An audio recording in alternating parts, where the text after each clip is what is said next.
Hello friends, स्वागत करता हूँ आपका एक बार फिर से नई वीडियो में।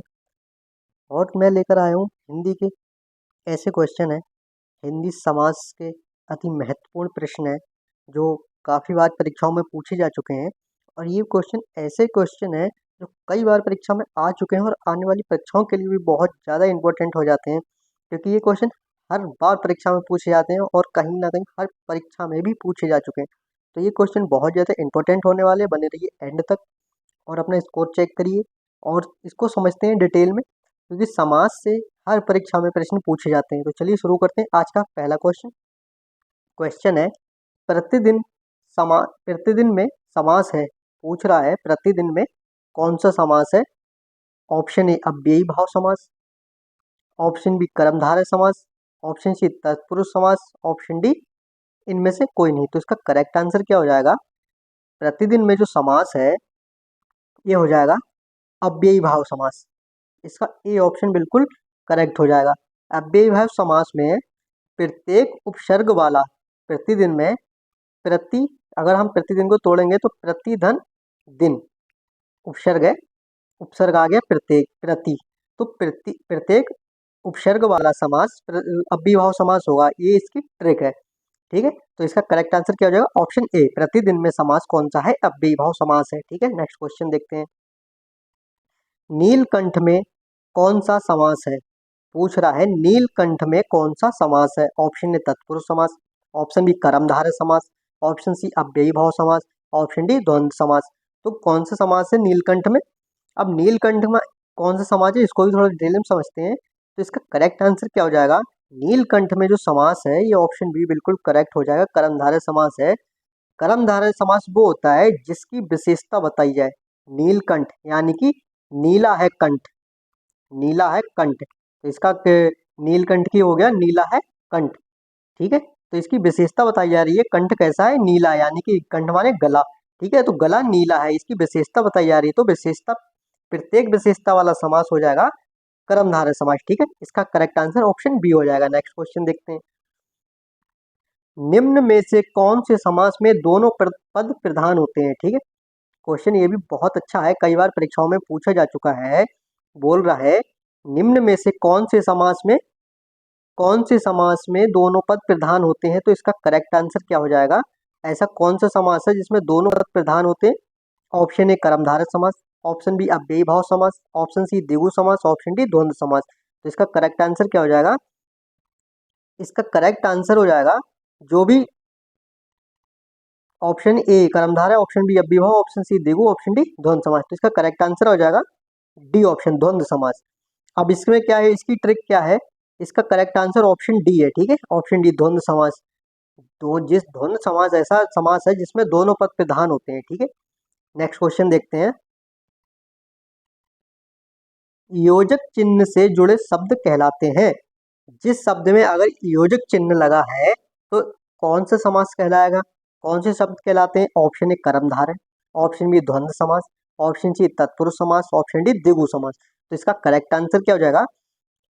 प्रत्येक योजक चिन्ह वाला जो शब्द होगा वो हो जाएगा ऑप्शन बी बिल्कुल करेक्ट, द्वंद्व समास होगा, ठीक है। इसका करेक्ट आंसर बी हो जाएगा, द्वंद्व समास। अगर किसी, जैसे कि हमने लिखा है माता और पिता, ठीक है, माता पिता लिखा है तो इसमें योजक चिन्ह आ रहा है।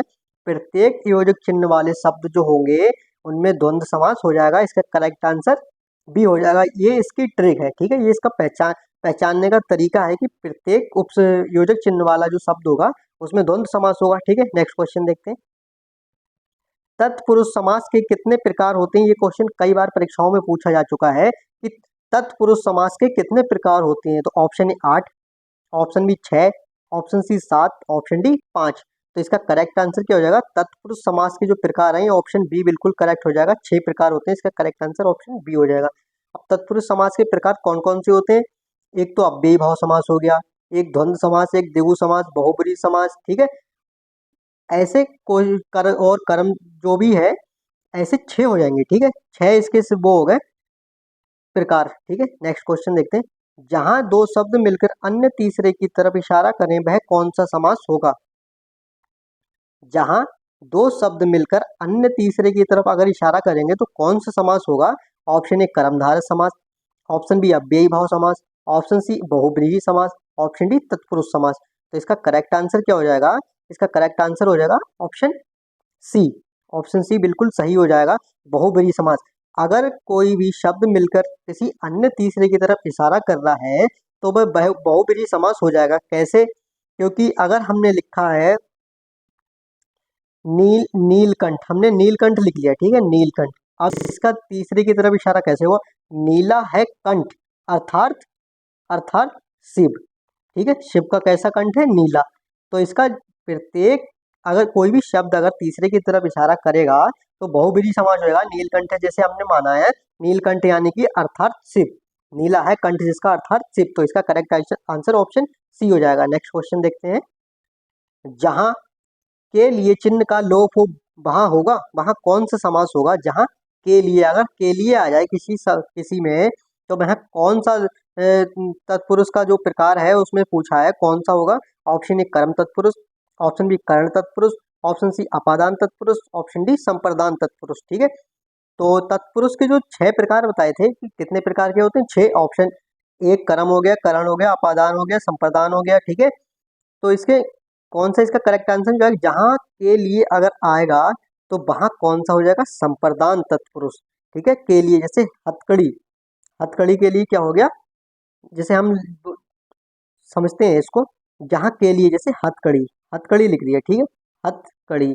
तो क्या होगा इसका? हाथ के लिए कड़ी, हाथ के लिए कड़ी। तो यहाँ पे के लिए आया तो यहाँ पे कौन सा हो जाएगा? हाथ के लिए कड़ी। ठीक है, हथकड़ी। तो यहाँ पे कौन सा हो जाएगा? संप्रदान। जहां पे अगर के लिए चिन्ह का लोप हो वहां पर संप्रदान करण कारक होगा। ठीक है, नेक्स्ट क्वेश्चन देखते हैं। दशानन में कौन सा समास है? पूछ रहा है दशानन में कौन सा समास है? ऑप्शन ए कर्मधारय समास, ऑप्शन बी बहुब्रीहि समास, ऑप्शन सी तत्पुरुष समास, ऑप्शन डी इनमें से कोई नहीं। तो इसका करेक्ट आंसर क्या हो जाएगा? दशानन में कौन सा समास है? तो इसका करेक्ट आंसर क्या हो जाएगा? दशानन में समास पूछ रहा है कौन सा है? Option B. अभी थोड़ी देर पहले बताया कि कोई भी शब्द अगर तीसरे की तरफ अन्य तीसरे की तरफ इशारा करेगा तो वहां बहुब्रीहि समास होगा। अब कैसे? दशानन लिखा है, दशानन यानी कि 10, 10 है जिसके आनन, दशानन 10 है जिसके आनन अर्थात रावण, रावण। ठीक है, 10 है जिसके आनन अर्थात रावण हो जाएगा दशानन। ठीक है, रावण। तो इसका करेक्ट आंसर ऑप्शन बी बिल्कुल सही हो जाएगा। नेक्स्ट क्वेश्चन देखते हैं। संख्यावाची शब्द में कौन सा समास होगा? ऑप्शन ए अव्ययी भाव समास, ऑप्शन बी कर्मधारय समास, ऑप्शन सी बहुब्रीहि समास, ऑप्शन डी द्विगु समास। तो इसका करेक्ट आंसर क्या हो जाएगा? जिस समास में अगर संख्यावाची होगा, संख्या का लोप हो रहा होगा, तो वहां पे ऑप्शन डी बिल्कुल सही हो जाएगा, द्विगु समास होगा, वहां पे द्विगु समास होगा। तो इसका करेक्ट आंसर ऑप्शन डी हो जाएगा। ठीक है, नेक्स्ट क्वेश्चन देखते हैं। नील गगन में कौन सा समास है? नील गगन में अभी थोड़ी देर पहले ये बताया भी गया था, वो नीलकंठ था, अब ये नील गगन है। कौन सा समास होगा? ऑप्शन ए द्विगु समास, ऑप्शन बी कर्मधारय समास, ऑप्शन सी अव्ययी भाव समास, ऑप्शन डी बहुब्रीहि समास। तो इसका करेक्ट आंसर क्या हो जाएगा? नील गगन में जो समास है ये ऑप्शन बी बिल्कुल सही हो जाएगा, क्योंकि नील गगन, नीला है गगन, नील गगन का क्या हो जाएगा? नीला है गगन, नीला है गगन। अब यहाँ पे विशेषता बताई जा रही है किसकी? नीला है गगन यानी कि कर्मधारय समास हो जाएगा, क्योंकि इसकी विशेषता बताइए गगन कैसा है? नीला है। ठीक है, तो ऑप्शन बी बिल्कुल सही हो जाएगा। ये हमारे क्वेश्चन वीडियो का लास्ट क्वेश्चन था। अगर वीडियो अच्छी लगी हो, समझ में आया हो, तो वीडियो को लाइक जरूर कर लेना, चैनल को सब्सक्राइब कर लेना, क्योंकि आने वाली और भी वीडियो बहुत ज़्यादा इंपॉर्टेंट होने वाली है। ठीक है, मिलते हैं नेक्स्ट वीडियो में।